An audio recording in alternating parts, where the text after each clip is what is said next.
मंच पे आसीन आम आदमी पार्टी के दिल्ली प्रदेश के अध्यक्ष और कैबिनेट मंत्री भाई गोपाल राय जी, मंच पर आसीन दिल्ली के स्वास्थ्य मंत्री भाई सौरभ भारद्वाज जी, विधानसभा की उपाध्यक्ष राखी बिरलान जी, प्रदेश के उपाध्यक्ष राजेश गुप्ता जी, जितेंद्र तोमर जी, जरनैल सिंह जी, भाई ऋतुराज जी और कार्यक्रम का संचालन कर रहे हमारे साथी संजीव झा जी, सभी हमारे सम्मानित विधायकगण, पार्षदगण, और मैं सबसे ज्यादा बधाई देना चाहता हूं जो यहां अभी मंच पर आकर हिम्मत और साहस दिखाया। बिहार के जितेंद्र कुमार ने, जो एक दुखी बेटी के दुखी पिता है, मैं चाहता हूं उनके साहस के लिए एक बार आप लोग जरूर ताली बजाइए कि उन्होंने इतनी हिम्मत की कि कम से कम आज इस जंतर मंतर के ऐतिहासिक स्थान पर आकर अपनी पीड़ा देश के प्रधानमंत्री को पहुंचाने का काम किया। आप सोचिए कितनी मुश्किल से दिन रात परिश्रम करके, मजदूरी करके, किसानी करके, खेती करके, ऑटो चला के, रेहड़ी की पटरी पर दुकान लगाकर एक आदमी अपने बच्चे को पढ़ाता है, सपना देखता है कि उसकी बेटी डॉक्टर बन जाएगी, उसका बेटा डॉक्टर बन जाएगा, समाज की सेवा भी करेगा और बुढ़ापे में हमारा सहारा बनेगा। मैं साथियों और दोस्तों, एक दिन पेट्रोल पंप पे अपनी गाड़ी में तेल भराने के लिए रुक गया।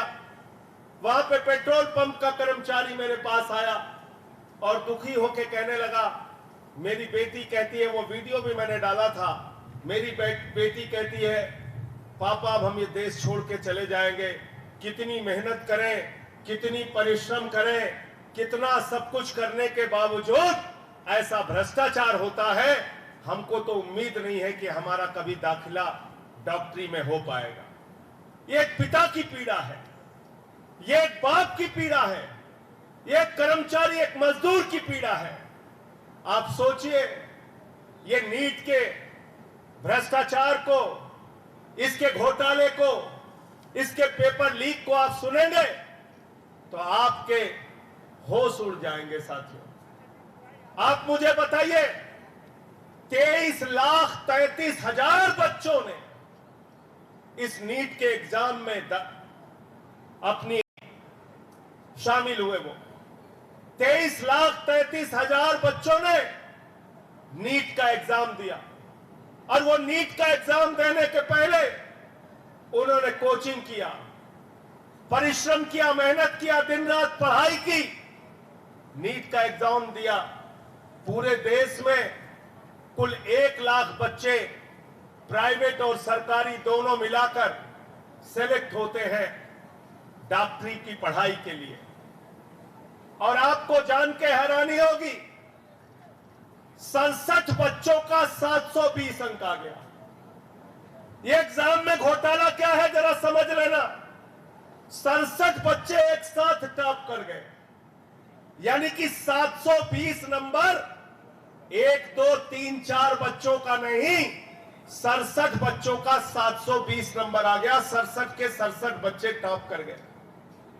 लोग हैरान हुए, ये कैसे हो सकता है? 67 बच्चों का एक साथ टॉप कैसे कर गए?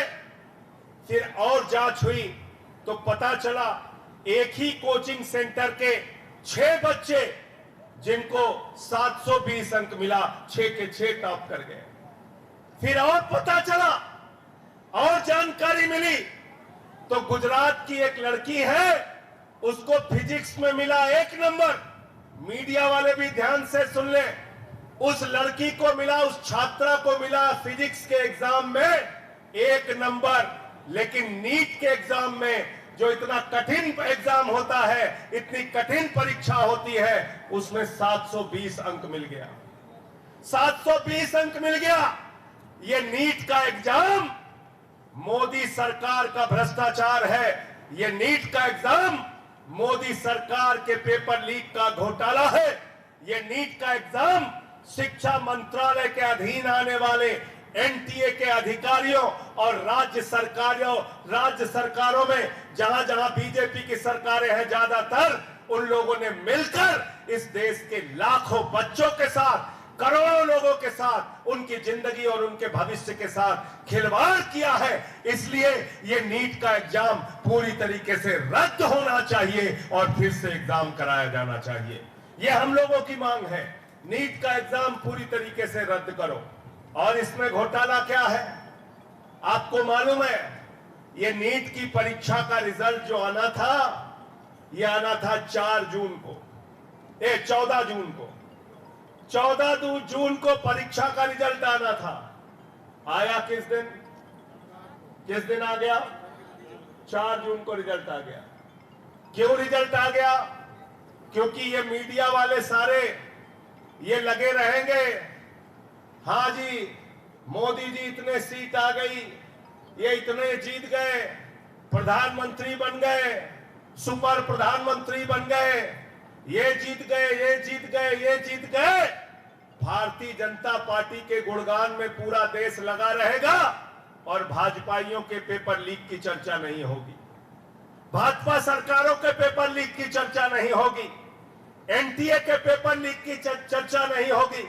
शिक्षा मंत्री के पेपर लीक की चर्चा नहीं होगी। शिक्षा मंत्रालय के मोदी सरकार के घोटाले की चर्चा नहीं होगी। इसलिए एनटीए ने जानबूझ के 4 जून को रिजल्ट प्रकाशित किया। मैं पूछना चाहता हूं, पहली जांच तो इसी बात की होनी चाहिए कि किस घोटाले को दबाने के लिए 14 जून की जगह 4 जून को रिजल्ट प्रकाशित किया गया। नंबर 1 और नंबर 2, मैं इस देश के नौजवानों से भी कहना चाहूंगा, कब तक खामोश रहोगे आप? कब तक इनकी गुलामी करते रहोगे? परीक्षा पे परीक्षा पेपर लीक हो रही है। अग्निवीर के नाम पर तुम्हारे साथ घोटाला किया जा रहा है। भारत माता का सीना छलनी किया जा रहा है। भारत की सीमाओं की सुरक्षा के साथ खिलवाड़ किया जा रहा है। अग्निवीर बनाकर, 4 महीने के नौजवान बनाकर आपके पेट और पीठ दोनों में छुरा मारा जा रहा है। कब तक खामोश रहोगे आप? उत्तर प्रदेश के अंदर 60 लाख बच्चों का भविष्य बर्बाद हो गया। पुलिस भर्ती के नाम पर वहां पेपर लीक हो गया। कभी बिहार में पेपर लीक होता है, कभी गुजरात में पेपर लीक होता है, कभी राजस्थान में पेपर लीक होता है, कभी हरियाणा में पेपर लीक होता है, कभी महाराष्ट्र में पेपर लीक होता है। 4-5 साल के अंदर 2 करोड़ बच्चों का भविष्य बर्बाद हुआ है पेपर लीक से।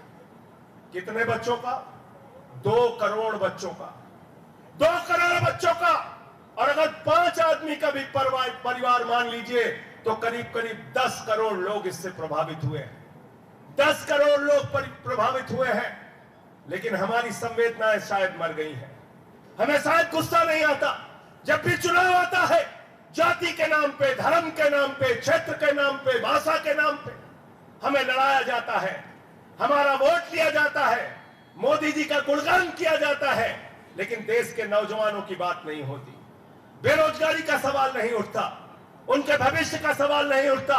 तो मैं इस देश के नौजवानों से भी कहना चाहता हूं, छात्रों से भी कहना चाहता हूं, कब तक आप इनकी गुलामी करोगे? कब तक इनकी मानसिकता के पीछे जिंदाबाद लगाते रहोगे? उठाओ, आगे बढ़ो और अपनी आवाज को बुलंद करो। देश की सड़क पे हमने आपकी आवाज बुलंद की है। सदन 24 तारीख से शुरू होने जा रहा है, 27 तारीख से राज्यसभा शुरू होगी। मैं भरोसा दिलाना चाहता हूं इस देश के उन परिवारों को जो दुखी हैं, इस देश के उन नौजवानों को जो दुखी हैं, जो परेशान हैं, जो पीड़ित हैं। देश की संसद में भी आपकी आवाज को आम आदमी पार्टी के सांसद पूरी बुलंदी के साथ उठाएंगे, पूरी मजबूती के साथ उठाएंगे। अपने अपने स्तर पे आवाज उठाइए। कब तक आप इन नकली सवालों में उलझे रहेंगे? देश का प्रधानमंत्री चुनाव प्रचार में जाता है तो 60 लाख बच्चों का जो भविष्य बर्बाद हुआ पुलिस भर्ती के नाम पर उत्तर प्रदेश में, उसकी चर्चा नहीं करता। देश के प्रधानमंत्री जब चुनाव प्रचार में जाते हैं तो गुजरात के अंदर जो पेपर लीक के कारण नौजवानों का भविष्य बर्बाद हुआ उसकी चर्चा नहीं करते। देश के प्रधानमंत्री हरियाणा के नौजवान के साथ जो विश्वासघात होता है उसकी चर्चा नहीं करते।